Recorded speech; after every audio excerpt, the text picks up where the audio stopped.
नमस्कार, ऐसे सुधा में आपका स्वागत है। मैं हूं शिव कुमार तिवारी। विधानसभा उपचुनाव की बिगुल बज चुकी है।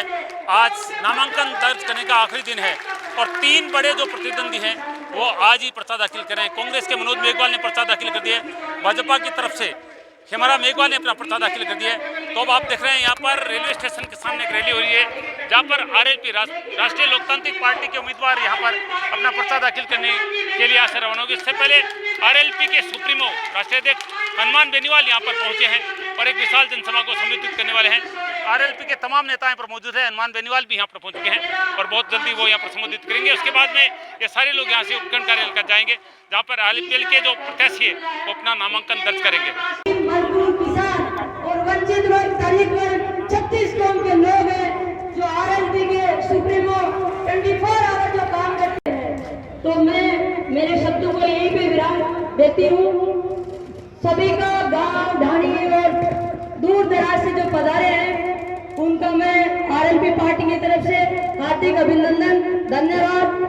जय जवान जय किसान। आप राष्ट्रीय लोकतांत्रिक पार्टी के मजबूत कार्यकर्ताओं में से एक थे। आप सबने सर्व समिति से सीताराम जी नाई का चयन किया, इसके लिए आपका धन्यवाद। विनोद जी मेघवाल। चुनावी समर में सोचने की बात है कि राजस्थान सरकार और हिंदुस्तान की सरकार अब वोटांकन आमदा है। आपने बीच में एक साधारण परिवार निकलेड़ा अपना किसान मजदूर का नेता सीताराम जी नायक जगह ने आपने किसान मजदूर युवा नौजवान की पार्टी है, सर्व समाज की पार्टी भाई बेनीवाल जी के नेतृत्व में आने उम्मीदवार बना भेजे है। मैं बेनीवाल साहब का विश्वास करना चाहूँगा कि इस चुनाव की गणना के बाद कमाई अपनी पार्टी इतनी मजबूत स्थिति में रहती जगह को आप कल्पना को नहीं कर सकते। साथियों, हमारे बीच में दमपर यूनियन के कार्यकर्ता और पदाधिकारी गण आए, मैं उनका भी नाम लेकर के स्वागत करना चाहूंगा। रामनारायण जी जो भारत सरकार के और राजस्थान सरकार के कानों में जाए, आवाज दो, आवाज दो। मैं कहूंगा चोर उचक को किस सरकार आप कहेंगे जो भारत सरकार के और राजस्थान सरकार के कानों में जाए, आवाज दो, आवाज दो।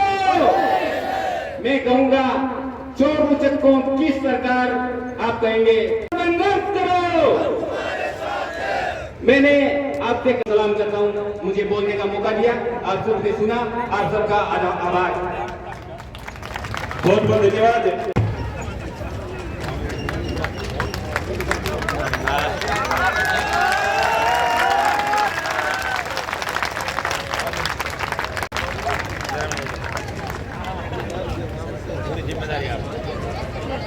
विकास बुल्डक आप राज्यों से हमारे बीच पहुंचे, आपका स्वागत है।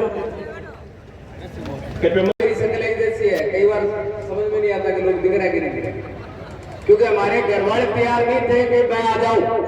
जैसे कई लोग होते हैं ना कि कोई अच्छा नेता ना आए तो उसको आने नहीं देते, लोग उंगलियां करते हैं। तो वैसे हमारे घर वाले तैयार थे कि इसको ये ना आए, लेकिन मैं तैयार था, मैं आ गया। तो आज हमारी आरएलपी पार्टी के लिए भी मैं आ गया।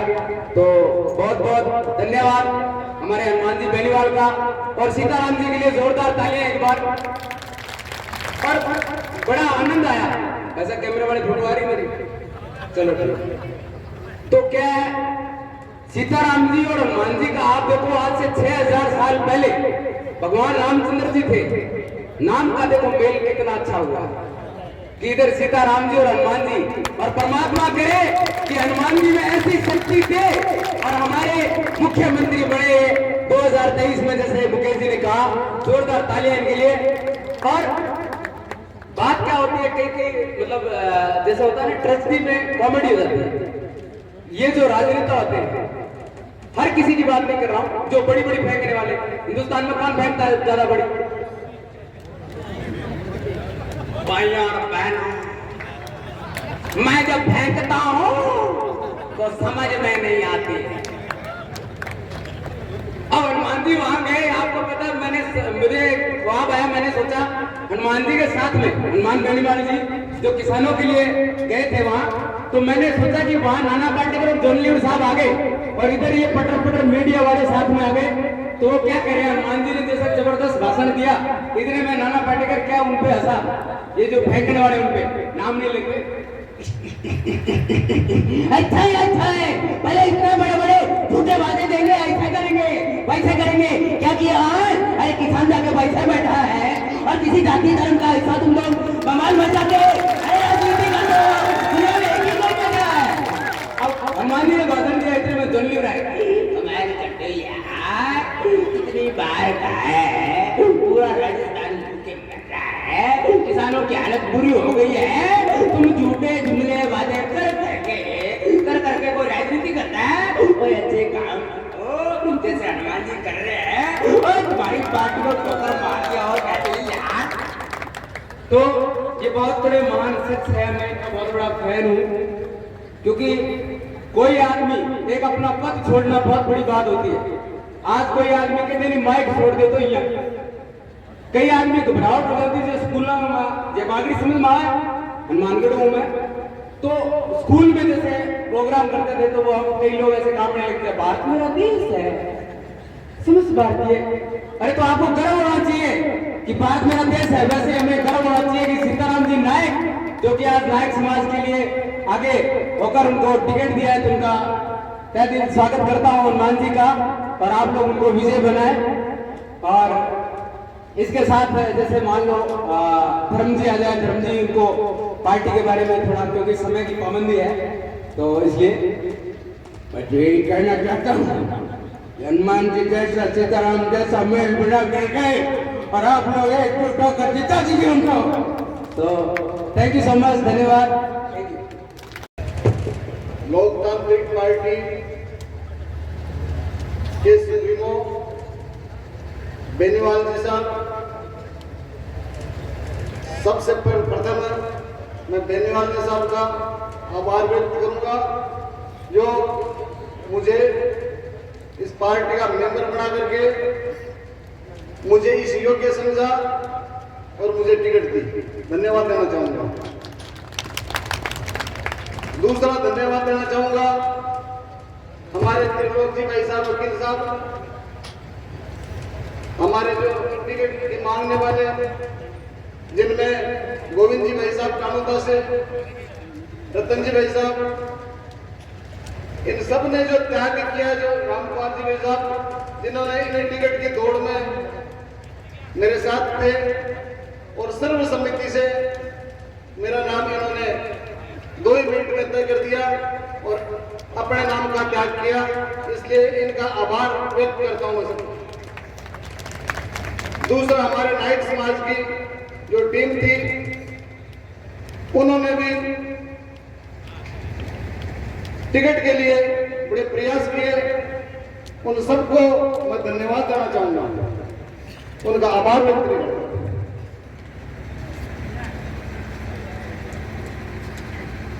इस सभा में सबसे प्रथम हमारे जो मंच पर बैठे विधायक मेड़ता से इंदिरा जी, विधायक प्रदेश मंत्री विद्या जी, चुनाव लड़ी बहन पुत्री सुमन, सभी मंचासीन और हमारे इस चुनाव के मसीहा भाई सीताराम जी चौधरी साहब, मेरे बुजुर्ग दूर दराज से आए सभी।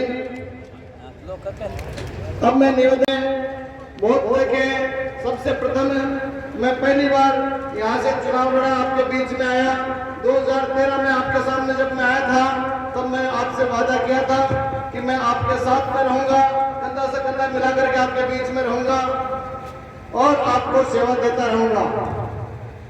मेरे दोस्तों, उसके बाद में 2018 का जब चुनाव आया, तब भी मेरे वादे के अनुसार मैं आपके बीच में आ गया था। अब 2.5 वर्ष बाद में फिर हमारे सुजानगढ़ विधानसभा क्षेत्र में उपचुनाव होने जा रहे हैं, जिसका प्रत्याशी मुझे घोषित किया गया है। आप लोगों के सहयोग से, आप लोगों के आशीर्वाद से इस बात को मैं भूल नहीं सकूंगा। तो तीसरी बार भी फिर मैदान में आपके सामने आ गया हूं।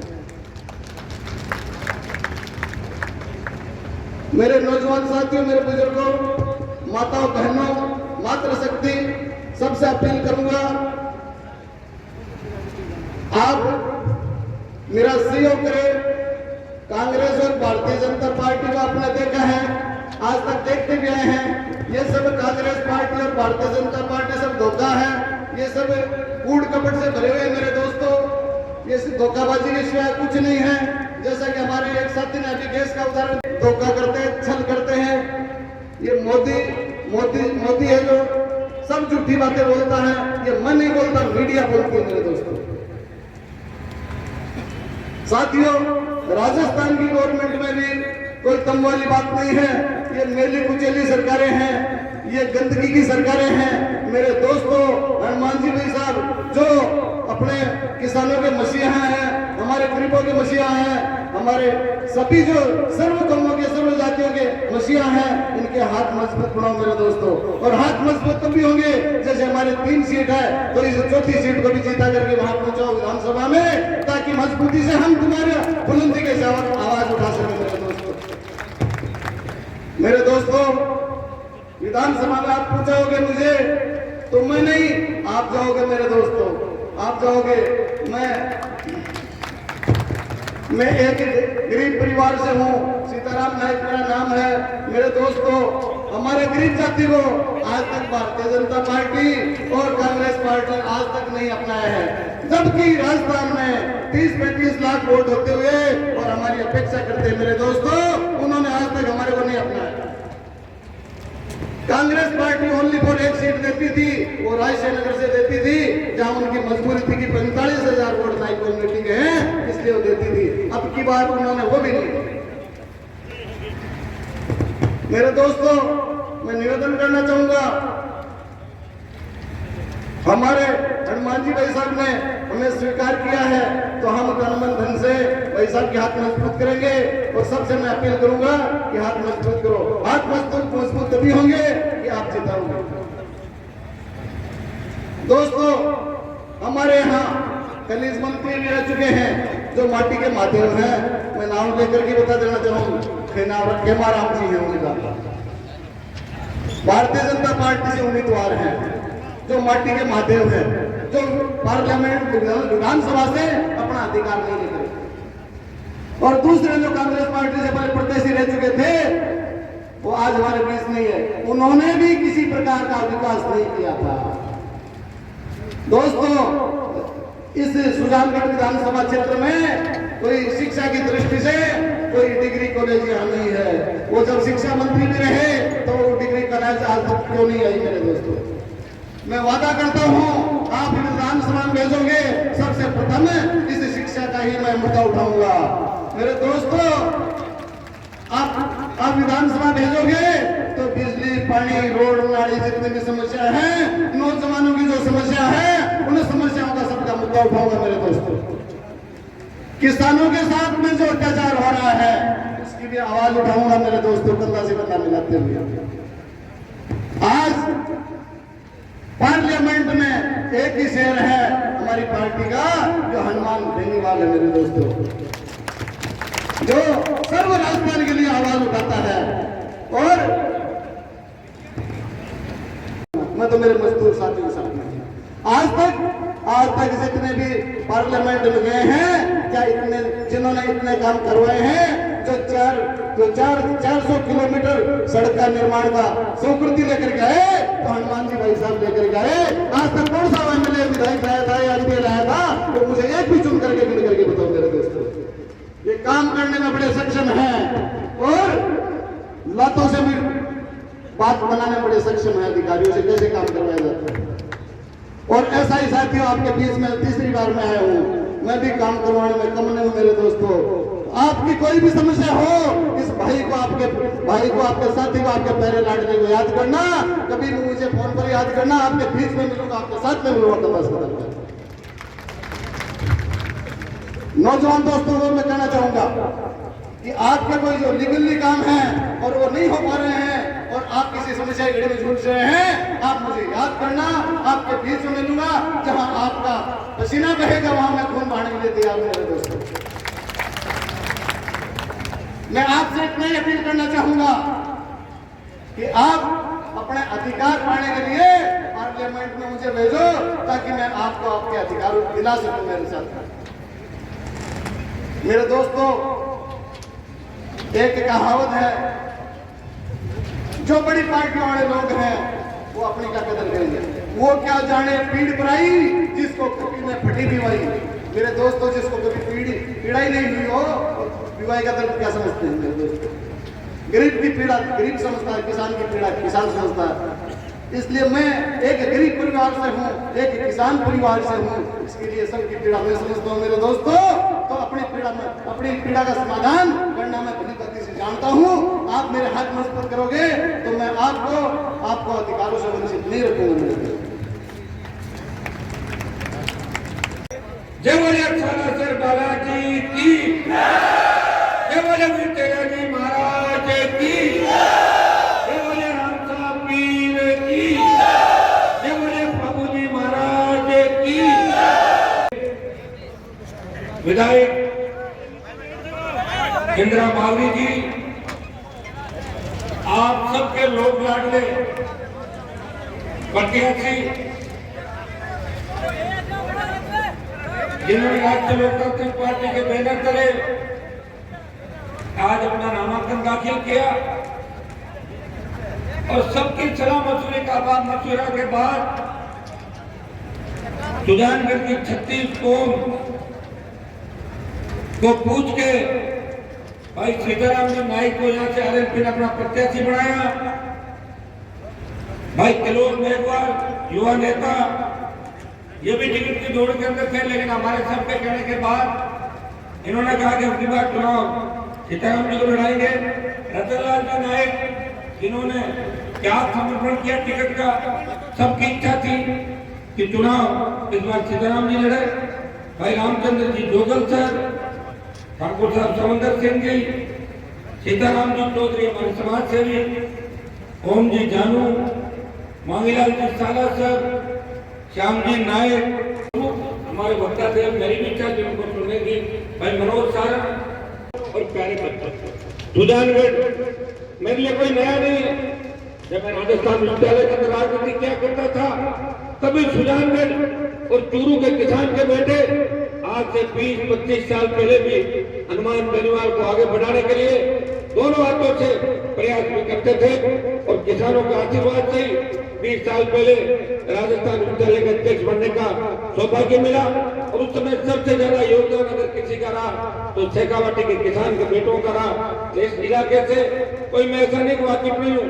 आज से पहले भी कई आपराधिक घटनाएं इस इलाके में घटी, जब किसान के बेटों के सीने भी गोलियां चली, अगर अपराधियों का विरोध किसी ने किया तो नागौर के सांसद ने इस राजस्थान को बेमुक्त अपराध मुक्त राजस्थान बनाने का सबसे पहले प्रयास किया, और आपको बेमुक्त अपराध मुक्त राजस्थान दिया।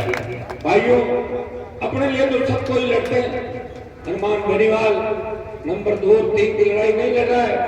आपने देखा होगा दिल्ली के अंदर जब किसान आंदोलन चला, तीनों कृषि बिल दिल्ली की सरकार लाई, मैं इंडिया के अंदर शेयर भी था।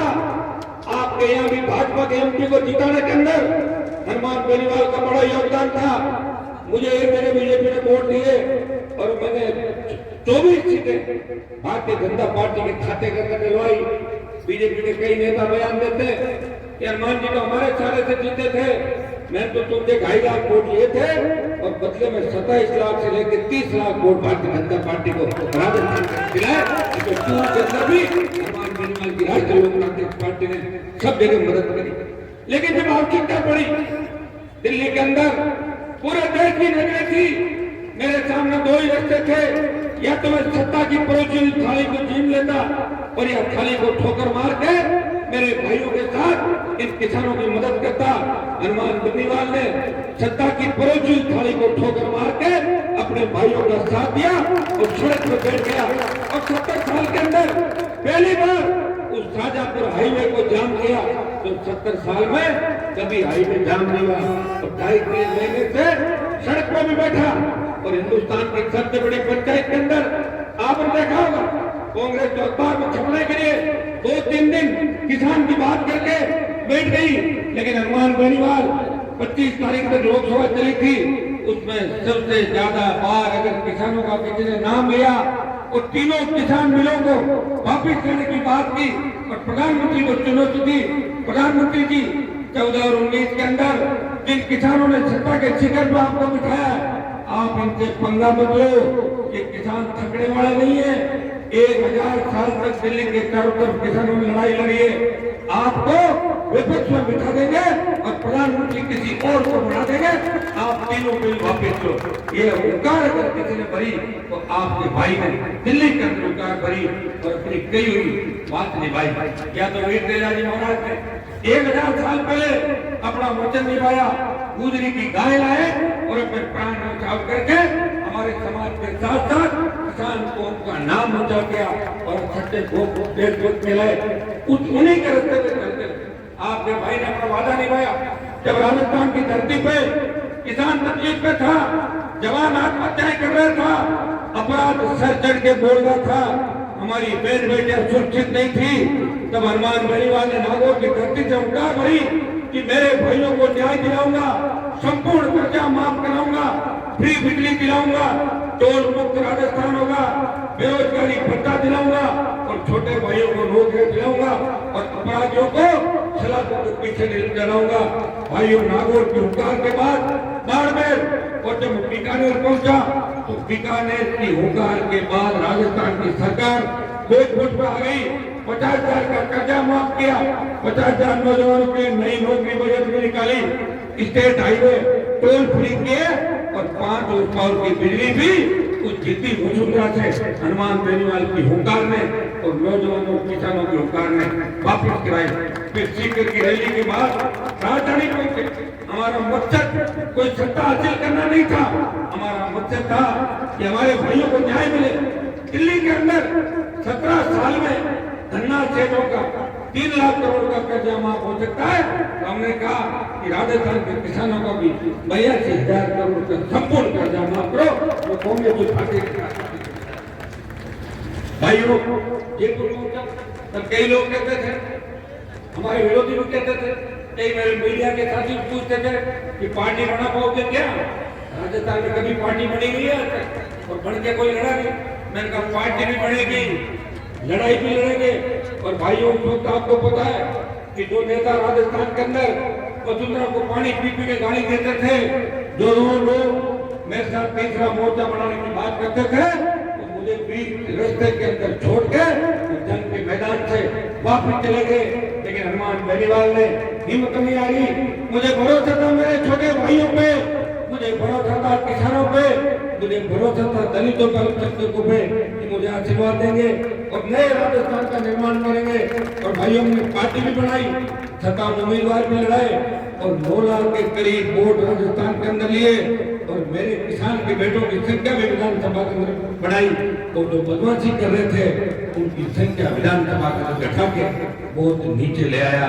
ये हनुमान बेनीवाल का संघर्ष था।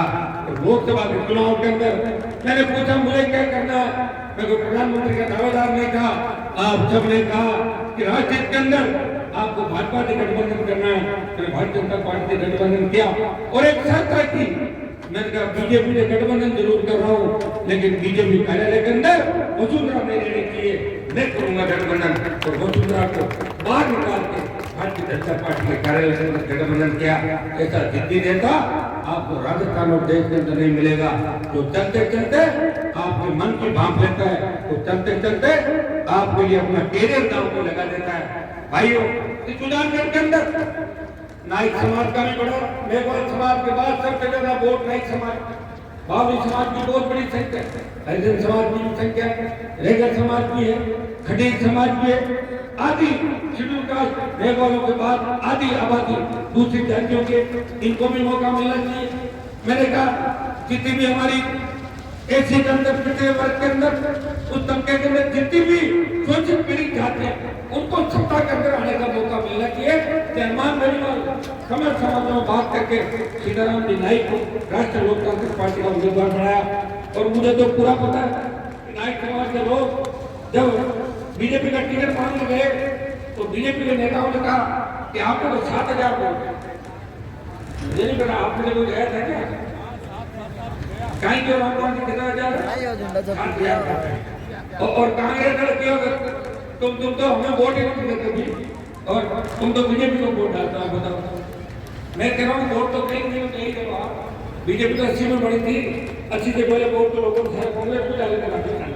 बीजेपी 80 का बीजेपी का क्या 40 साल का और कांग्रेस का 70 साल से ज्यादा नहीं। भाई दोनों पार्टियों ने राजस्थान को जमते लूटा है। 22 साल के अंदर वसुंधरा गहलोत का इससे बड़ा गठबंधन क्या होगा कि सुप्रीम कोर्ट कहता है कि वसुंधरा का बंगला खाली कराओ और अशोक गहलोत नया कानून बना कर लाते हैं कि वसुंधरा का बंगला खाली नहीं करूंगा, वसुंधरा को मेरे सामने और बंगले में रहनी चाहिए। और जब गहलोत की सरकार गिरती है, हम सरकार गिराना चाहते, हमने कोई बात छुपते नहीं की, तब 20 विधायकों का समर्थन वसुंधरा राजे अशोक गहलोत को देकर अशोक गहलोत को संजीवनी देने का काम करती राजस्थान। ये मिला जुली का खेल इसलिए भी वसुंधरा राजे ने जो घोटाले किए थे, गहलोत ने उन पर पर्दा डाला और गहलोत के घोटालों पे वसुंधरा ने पर्दा डाला। ये एक दूसरे के पूरक है।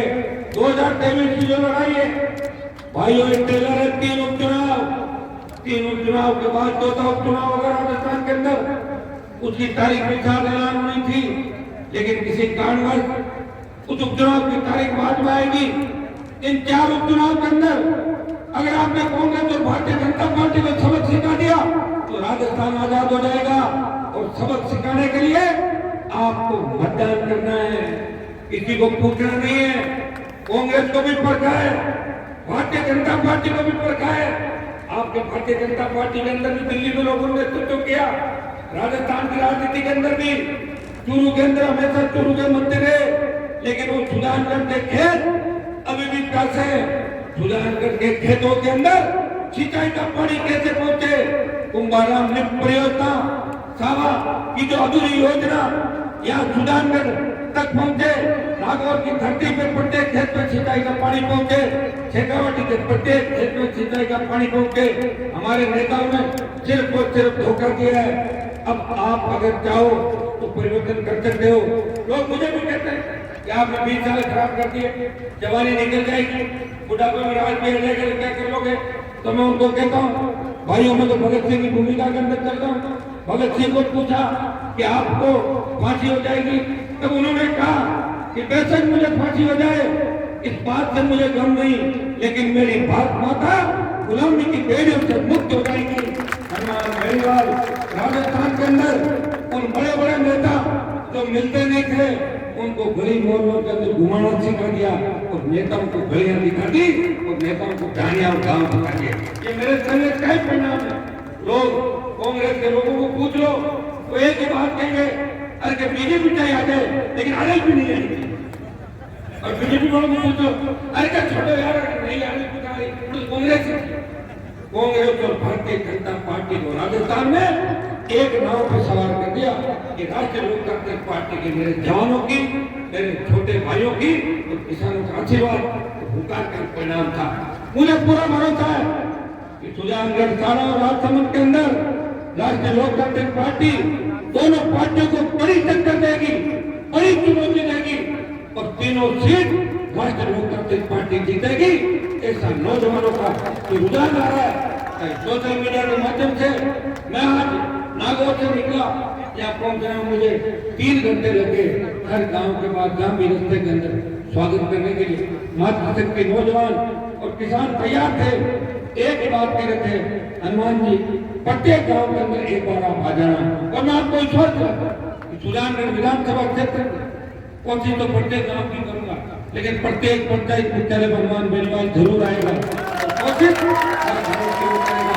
सुजानगढ़ को एक नया परिवर्तन का आगाज इस धरती से करेंगे। मैं आपको विश्वास दिलाता हूं कि मैं जब विरासत के अंदर रैली थी, मैं कह के गया था कि ताल छापर का जो हमारा अभियान है, इसे राष्ट्रीय अभियान घोषित कराने की मांग हम करेंगे और यहाँ बड़ा एलिवेटेड और पुल बन के रोड बने ताकि हमारे हजारों चिंकारा और काले हिरण जो राष्ट्रीय अभियान इसको घोषित करा रही रोज दुर्घटनाग्रस्त हो जाते हैं।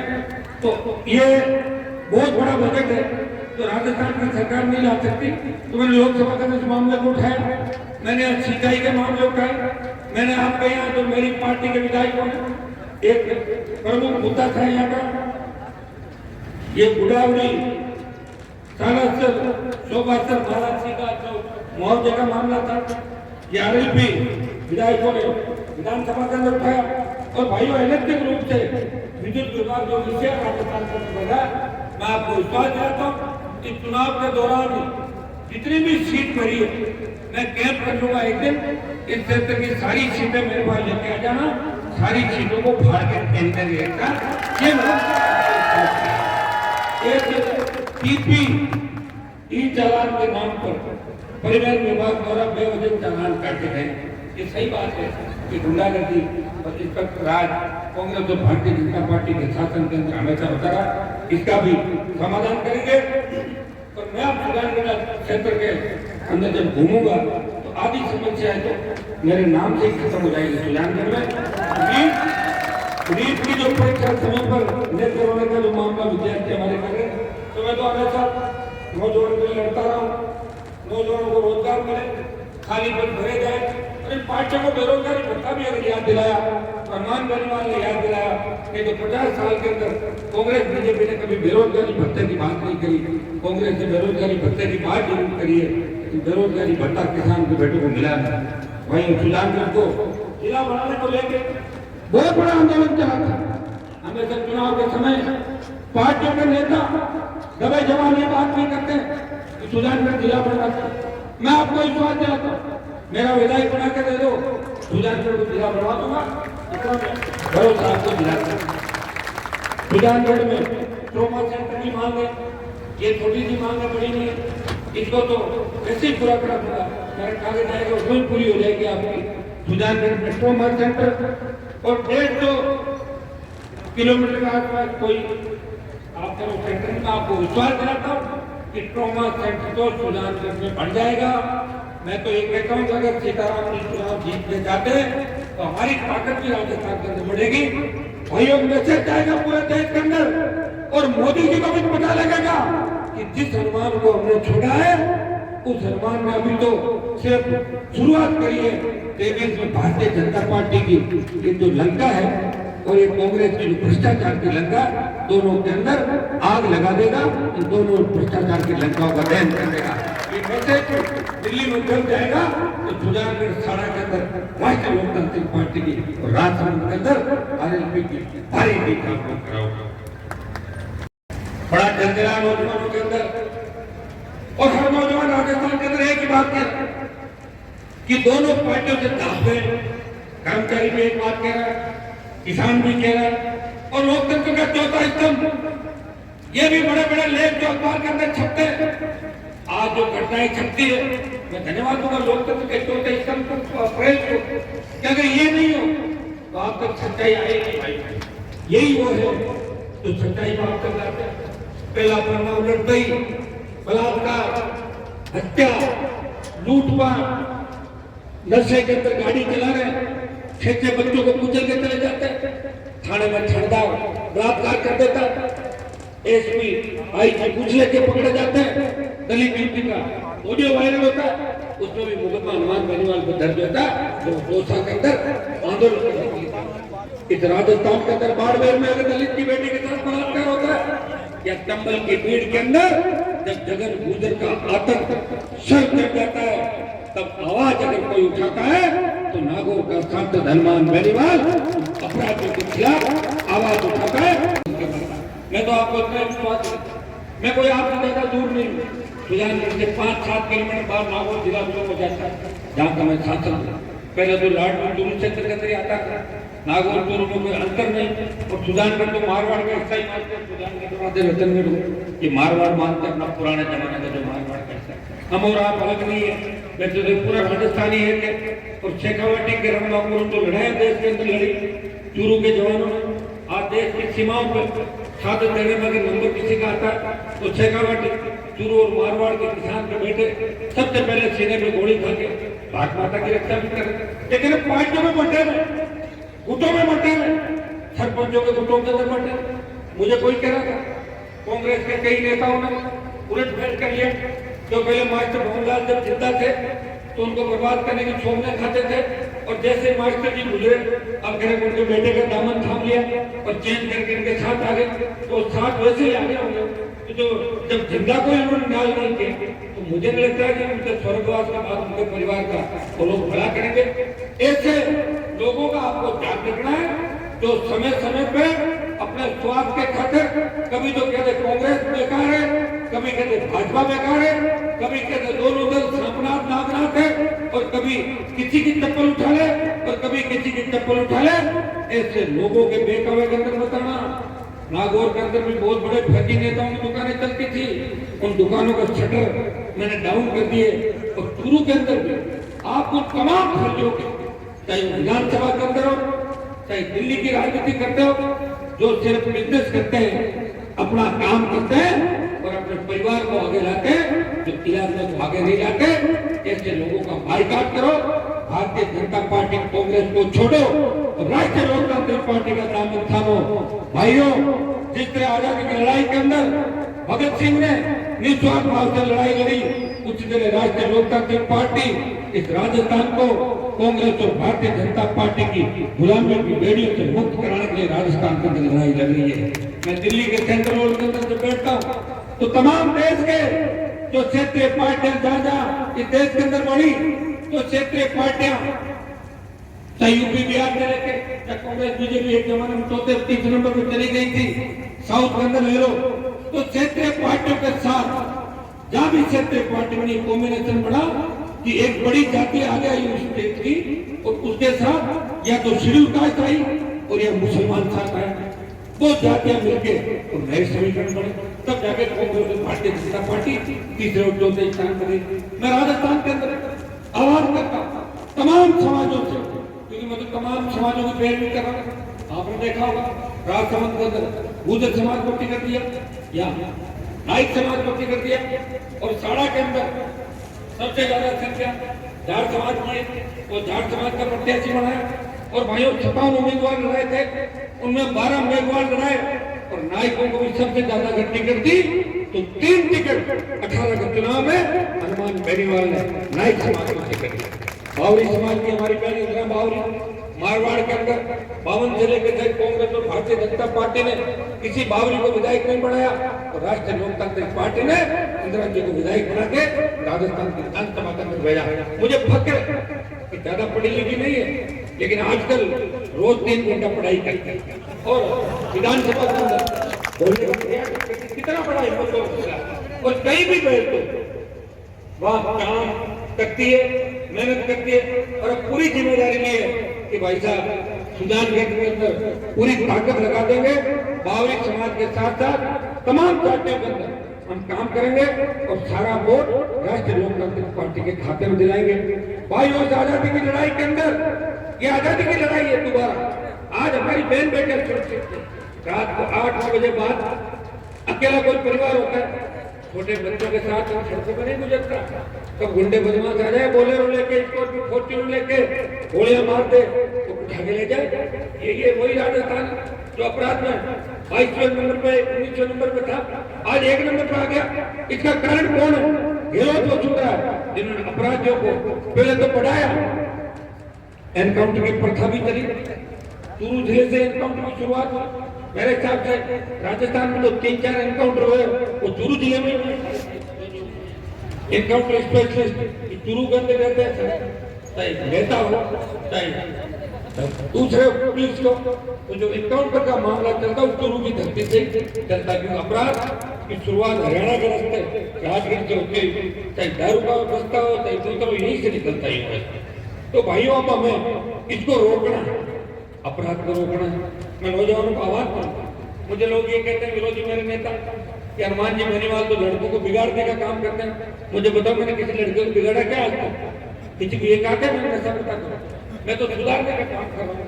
अगर सुधारने का काम है देश के अंदर कोई करता है, नौजवानों को हिम्मत और हौसला खोल देता है, नौजवानों को अपने भाई की तरह कोई प्यार देता है, उसे आगे बढ़ने का प्रयास कोई करता है, वो निराश हो जाता है और मेरे पास अगर आता है तो निराश नौजवान को भी रास्ता दिखाने का काम हनुमान बेनीवाल करता है। मैं आपको आह्वान करता हूँ कि नशे की प्रवृत्ति से दूर रहके किसान के बेटे हो, नशा हमें एक ही चीज का रहना चाहिए कि 23 में सरकार हमारी बढ़े। दारू, डोडा, दोस्त, अफीम इन चीजों को छोड़ना है। हमें सरकारी नौकरी नहीं मिले कोई दिक्कत नहीं, दूसरा काम करेंगे। सरकार की ऐसी कई योजनाएं जिनमें छोटे उद्योग लगा सकते हो, छोटी एजेंसी लग सकते हो। आज आप हमारे से सहयोग लग सकते हो। सरकारी नौकरी करने वाले चिंता नहीं करते। मेरे परिवार में कोई सरकारी नौकरी नहीं है, मेरे रिश्तेदारी में भी नहीं है। मेरे पिताजी 77 में एमएलए बने थे, 2-3 बार एमएलए हो रहे, मैं बढ़ गया 3 बार, एमपी बढ़ गया, छोटा भाई बढ़ गया, 43 साल हो गई, उसी तरह सेवा कर रहे हैं। कोई 200, 500, 1000 आदमी जब तक रोज मिल नहीं जाते तब तक अच्छी तरीके से नींद नहीं आती। मदद करने में मजा आता है कि जो हमारे घर पे आ जाए वो खाली हाथ नहीं जाए, उसकी मदद में करूं, ये ईश्वर से रोज कामना करता हूँ। तभी तो भाइयों, हनुमान बेनीवाल को सुनने के लिए आज राजस्थान के प्रत्येक कोने के अंदर प्रत्येक जाति का व्यक्ति यही कहता है, काश हमारी जाति में भी हनुमान जैसा नेता हो तो हमारी जाति का भी नाम हो जाए। दिमाग को आह्वान करता हूं, नौजवानों, हमें सत्ता पे कब्जा करना है, क्योंकि सत्ता पे कब्जा किए बिना सारी व्यवस्थाएं ठीक नहीं होती। ये जो भी आप कागज लिख के मुझे दे रहे हो, ये तो लोकतंत्र के अंदर 2 ही बात होती है, या तो लड़के काम करा लो और या कलम की ताकत हो अपने मन में भी काम कर दो। सत्ता अगर हमारे हाथ में आ जाए तो सारे काम हो सकते हैं, कानून की व्यवस्था रातों रात बदल सकती है। थाने के अंदर आज कोई थानेदार लगता है, वो एमएलए की विदाई लेके जाता है और एमएलए और थानेदार से पैसे खाता है, वो पैसा सीधा मुख्यमंत्री तक जाता है। इस राजस्थान के अंदर कई खान घोटाला हुआ, शराब माफिया फंड पे, चाहे डोडा पोस्ट के माफिया राजस्थान की विधानसभा के अंदर पहुंचे, लोकसभा के अंदर पहुंचे, चाहे बजरी माफिया पहुंचे, उनको नेताओं का संरक्षण था। वसुंधरा के काल में जो घोटाले हुए और चाहे गहलोत के काल में घोटाले हुए, मैं आपको विश्वास दिलाता हूं कि मैं सत्ता के नजदीक में बैठ गया। अगर मुख्यमंत्री की कुर्सी के 20 मीटर नजदीक में हनुमान बेनीवाल बैठ गया, भाइयों, जांच होगी और गहलोत वसुंधरा के दोनों कार्यकालों के अंदर जितना भ्रष्टाचार हुआ है, दोनों की जांच करके और दोनों को जयपुर के सेंट्रल जेल के अंदर डाल देंगे। ये अभी काय की कांग्रेस, भारतीय जनता पार्टी, बताओ, कांग्रेस में 2 धड़े हो गए, कांग्रेस गहलोत और कांग्रेस सचिन। भाजपा एक तो अभी चल रही है जो, और दूसरी वसुंधरा वापिस आ रही है। जैसे चिन्ह आता है बोतल में, वसुंधरा कह रही मैं बनूंगी मुख्यमंत्री। और बीजेपी का तो दुर्भाग्य देखो, अभी चुनाव 2023 में राजस्थान के अंदर जनता के हितों के लिए भाजपा नहीं लड़ रही है। सुजानगढ़ में बिजली पानी का आंदोलन किया क्या बीजेपी ने कभी 2 साल के अंदर? बताओ मुझे, एक भी नेता बाहर नहीं है तो उनको पता है कि अपना वोट दे दो, कहां जुड़ते हैं। तो भाइयों, ये मिलजुल के काम कर रहे हैं, हमें मिला जुल के गठबंधन को तोड़ना। भारतीय जनता पार्टी के 13 सीएम के दावेदार हैं, चुनाव आते आते 23 हो जाएंगे। और ये जो लड़ाई कांग्रेस के अंदर चल रही है, ये भी टूटेगी और भारतीय जनता पार्टी भी 2 धड़ों में बढ़ जाएगी। इस राजस्थान को बचाने के लिए राष्ट्रीय लोकतांत्रिक पार्टी अकेली राजस्थान में नजर आएगी, तो राजस्थान के मान और सम्मान को देश के अंदर बचाएगी। भाई, जब देश के अंदर किसान आंदोलन चल रहा था, तब एक ही बात चलती थी, मेरे पास जितने भी टेलीफोन आते देश से ये कहते थे कि राजस्थान में किसान आंदोलन नहीं चल रहा। मेरे का ऐसा है कि किसान आंदोलन की जब शुरुआत हुई थी, मेरे से कोई बात नहीं थी किसी की, ये किसान संगठनों ने आंदोलन की शुरुआत की थी, पंजाब में शुरुआत हुआ। मैं किसान का बेटा हूं, इसलिए राजस्थान का मान सम्मान बढ़ाने के लिए देश में कहीं ये बात नहीं चले कि राजस्थान का किसान कमजोर है, इसे हनुमान बेनीवाल ने शाहजहांपुर का बॉर्डर जाम किया और सत्ता को ठोकर मार के देश में संदेश दिया कि राजस्थान का किसान भी देश के किसानों के साथ खड़ा है। ये संदेश पूरे भारत के अंदर दिया। भाइयों, इसलिए आज आपके बीच वोट की अपील करने के लिए आया हूं। हनुमान बेनीवाल को जितना भी वोट मिलेगा, कांग्रेस के एक वोट से गहलोत आने जाने वाला नहीं है। और बीजेपी में अगर हेमाराम जीत भी जाएगा तो पीछे की पंक्ति में हाथ जोड़ के खड़ा हो जाएगा, लेकिन सीताराम नाइक अगर जीत के जाएगा तो प्रधानमंत्री जी भी चिंतित हो जाएंगे कि हनुमान का क्या करिश्मा है कि आरएलपी कैसे जीत के राजस्थान के अंदर बीजेपी और कांग्रेस के कान खड़े हो जाएंगे, पप्पू के कान भी खड़े हो जाएंगे और मोदी के कान भी खड़े हो जाएंगे। ये तैयार हो जाओ, 17 तारीख तक रुकना नहीं है, झुकना नहीं है। मैं पूरा समय सुजानगढ़ के अंदर दूंगा, सुजानगढ़ के तमाम गांवों के अंदर, जहां मैं कई बार गया।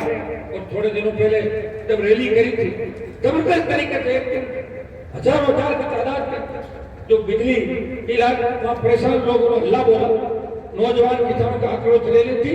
और आज आपकी भी संख्या जबरदस्त जोश से नौजवान, मुझे कोई कह रहा था तो सीएम का टेंट भी खाली था, ऐसा बता रहा था बीजेपी में। तो मैंने कहा सुनो मेरी बात, सुजानगढ़ में बड़ी रैली करेंगे दोबारा। और आज मुख्यमंत्री आज हेलीकॉप्टर लेके आए, तो हेलीकॉप्टर तो मुझे भी लेके आना पड़ेगा, मेरा खुद का मन नहीं लग रहा है। और सुजानगढ़ में हेलीकॉप्टर लेके आएंगे। सुजानगढ़ में आप जहाँ जाना चाहोगे 5-7 जगह, लेकिन कहीं कंपटीशन कर लेना, घर गाँव गाड़ी होता है, इनके इतना खर्चा जुड़ जाएगा, चुनाव से बाहर हो जाएंगे। लेकिन तय है कि सुजानगढ़ में बड़ा रैला करेंगे, जो आज तक जितनी दलील बड़ी नहीं हुई, वो सुजानगढ़ में करके एक मैसेज देंगे कि सुजानगढ़ के जवान किसान राष्ट्रीय पार्टी के साथ है। मुझे विधानसभा का जो प्रोग्राम था ऐतिहासिक था, 15-20 हजार जवान किसान एक दिन के अंदर अपनी गाड़ियों से आए। आज नामांकन रैली के अंदर हमने कोई बड़ी सभा का आयोजन नहीं रखा, लेकिन मेरी इच्छा थी कि मैं सुजानगढ़ के अंदर पर्चा बनाने जाऊंगा। और साड़ा मैंने हमारे प्रदेश अध्यक्ष और छोटे भाई को भेजा है, 2 दिन बाद मैं साड़ा के अंदर जाऊंगा। और फिर आप अपने प्रोग्राम बना लेना। सीताराम जी तो जानी गाँव घूमेंगे, मैं भी हर पंचायत मुख्यालय और हर गांव जाने का प्रयास करूंगा। बाकी मेरे छोटे भाई सोशल मीडिया के माध्यम से हर जगह अपनी उपस्थिति दर्ज कराएंगे। और अंदर ही अंदर कई लोग कांग्रेस के अंदर बैठे, कई नौजवान मुझे फोन कर रहे थे कि भाई साहब कांग्रेस का राज है, हम काम निकाल लेंगे। मैं कहता हूँ काम अंदर निकालते रहो, कांग्रेस का काम भी करते जाओ, वो राष्ट्रीय लोकतांत्रिक पार्टी को डाल दो। ऐसे लोग भी मिलेंगे, आप चिंता मत करो।